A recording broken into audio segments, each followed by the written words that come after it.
A few weeks ago, Twitter user based Dostoevsky posted a quote tweet that stirred up a lot of discussion about classic literature, reading, and the nature of slop. We should stop pretending page length is an indicator of how difficult it is to get through a book. Monte Cristo is like 900 pages, but is basically Litslop, so you get through it easily. A soap opera telenovela isn't complex just because it has 500 episoded either. Of course, this take got a lot of pushback, but it got a lot of likes also. So why is this sentiment kind of resonating with people? That's what I want to know first. But also, what's going on with this giant-ass book? Why are people being so weird about the Count of Monte Cristo? This was the typical and strongest reaction to the tweet. Nobody can use real words that have real meaning. And yeah, slop as a term has just become meaningless. Can a beloved novel from the 1840s be called slop? Is slop just another term for mass-produced garbage? Personally, I don't think we should call any book slop unless the slop in question is preceded by AI. Maybe the strangest discovery in my research for this video is that to many critics of that time period, and even some today, they would agree with this tweet's sentiment. Slop is definitely too extreme of a word, but what's funny is that when you pick up pretty much any new edition of this book, the modern introduction kind of apologizes, yeah, it's not really a good book, but it's pretty great. This is from Umberto Eco. The Count of Monte Cristo is one of the most exciting novels ever written, and on the other hand is one of the most badly written novels of all time and in any literature. The Count of Monte Cristo was a serialized novel from the 1840s written by Alexandre Dumas, and it has always been insanely popular. Robin Buss, in her translation for the Penguin Classics edition, writes, "Most will derive their idea of the novel not from having read it, but because a kind of abstract of the storyline exists as part of the common culture. Innocent man imprisoned meets fellow prisoner who directs him to a buried fortune, escapes, and plots revenge." This is how Robin Buss begins her introduction to the book. "Ah, a children's novel," a Russian filmmaker remarked when I told her that I was translating The Count of Monte Cristo. The comment was not intended to be disparaging, merely descriptive, and many people in different cultures would tend to agree with the categorization. The Count of Monte Cristo is experiencing a strange boom in popularity. Every book channel I follow on YouTube, TikTok, Instagram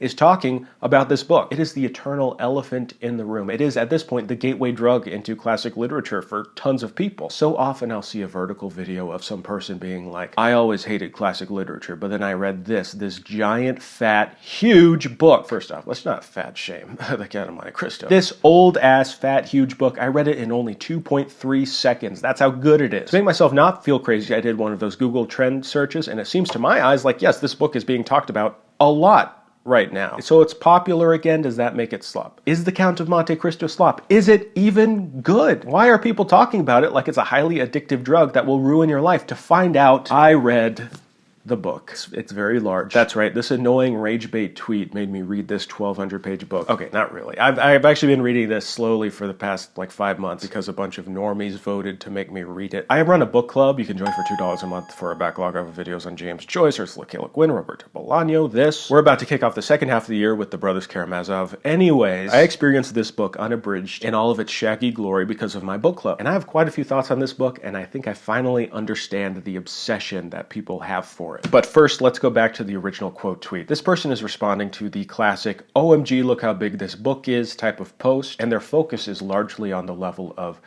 difficulty. They're saying page length isn't an indicator of how difficult a book is, which is true, but most people who enjoy it don't say it's difficult. In fact, they praise it for being fun to read. In this way, the Count is popular because it's a gateway drug to classic literature. There's this assumption that classic books are daunting and impenetrable, but a classic is just something that has preserved through the ages. The fact that it's huge and seems daunting somehow makes it more appealing to new readers of classic literature. That being said, it can fall victim to its own hype too. If it's one of the only classics you've read, it's easy to say it's the greatest book you've ever read. Strangely enough, a lot of the people who love classic literature or, challenging books will simply bounce off of The Count of Monte Cristo. How do I know? Once a month for the past 5 months, people in my book club have told me. At times, our Zoom calls on the Patreon feel like therapy sessions. Some of the smartest, most well-read people I've talked to were complaining about the repetitive nature of the story, the long digressions, the unbelievable coincidences, the quality of the prose. The first 300 pages of this book, I think, are the strongest. The characters are cartoonishly good or evil, but it's such a compelling story of a pure soul being crushed by dastardly villains for selfish reasons. Edmond Dantes is accused of treason, thrown into a prison for 14 years, miraculously escapes,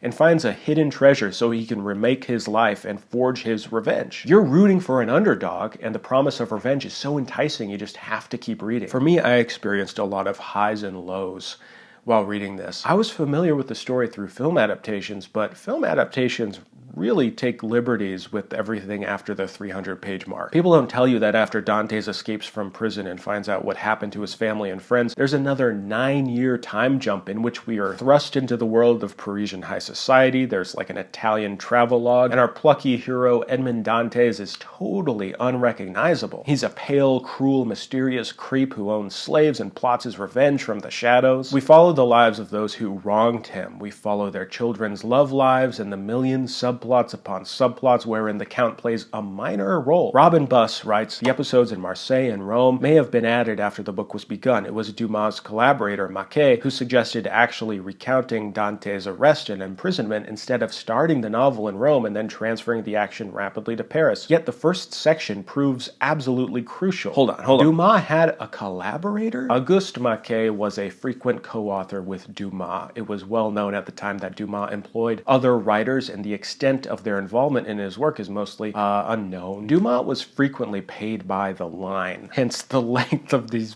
books. He wrote a ton of fiction. A somewhat modern comparison might be to like a less corporatized James Patterson, except Dumas had much more involvement in his work, yet credited his co-authors way less. At a time when Victor Hugo, Balzac, and Flaubert were exploring new depths into psychology and sociology, Dumas was gleefully playing to the masses, plunging into the past with historical epics and high romanticism. Over the years, the book has been frequently abridged. It wasn't until the 1990s that we got a modern English translation of the full text, and for a long time that kind of bothered me. I was like, I don't want to read an abridged version of this, until I read the unabridged version. Look, I do kind of understand the impulse to abridge the book, but not because of what you're probably thinking. Let's go back to a second to Umberto Eco, who in his famous essay, The Cult of the Imperfect, wrote that The Count of Monte Cristo is one of the most badly written novels of all time. But he also wrote, The Count of Monte Cristo is one of the most exciting novels ever written. With one shot or with a volley of shots in a long-range bombardment, Dumas manages to pack into one novel 3 archetypal situations capable of tugging at the heartstrings of even an executioner. Innocence betrayed, the persecuted victim's acquisition through a stroke of luck of a colossal fortune that places him above common mortals, and finally the strategy of a vendetta resulting in the death of characters that the novelist has desperately contrived to appear hateful beyond all reasonable limits. The Count of Monte Cristo seems like it'd be very difficult to abridge because as you read it you think, wow, do I really need to know the full backstory behind the Count's slave/daughter/love interest? And while it might not always be thematically important or coherent, almost every thread ties back into the plot at the end. The last 200 pages of this book are totally thrilling. Everything ties together, even when it breaks all believability. Every character knows each other and is marrying or having an affair or plotting to kill one another. The original tweet did make an apt comparison to telenovelas. This book is overflowing with melodrama. Umberto Eco writes, by dint of excess, melodrama and kitsch verge on the sublime, while excess tips over into genius. This is maybe my favorite critical look at The Count of Monte Cristo because Eco is unafraid to be a huge snob, but doesn't pretend that the book is anything but great and worthy of its reputation. He was given a chance to abridge the novel, but realized that such an effort defeated the point. It turns out that the horrible stylistic excesses are indeed padding, but the padding has a structural value. Like the graphite rods in nuclear reactors, it slows down the pace to make our expectations more excruciating, our predictions more reckless. Dumas' novel is a machine that prolongs the agony, where what counts is not the quality of the death throes, but their duration. Dumas is really good at making your eyes move down the page. The dialogue and scene composition feels very modern. There's a ton of quick back and forth, brief descriptions, and lots of dialogue. The novel is full of suspense and intrigue. Dumas was holding his readers captive week to week, and often